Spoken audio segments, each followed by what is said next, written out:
ദാസന്റെ സാരി വിട്ട് എത്ര പെട്ടെന്ന് കഴിച്ചിട്ട് സാരി മതിയായിട്ടില്ല ഉടുത്ത് കഴിച്ചു സാരി തകഴിത്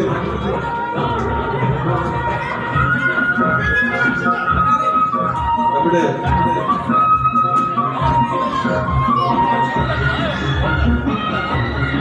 അശ്വനാണ് ആസ്വദിച്ചാണ് സാരി വിട്ടത്. അശ്വൻ നല്ല കൈ കൊടുക്കുക അശ്വന് നല്ലൊരു കൈ കൊടുക്കുക. അവർ ആസ്വദിച്ചിട്ട് സാരി കൊടുക്കുന്നുണ്ട്.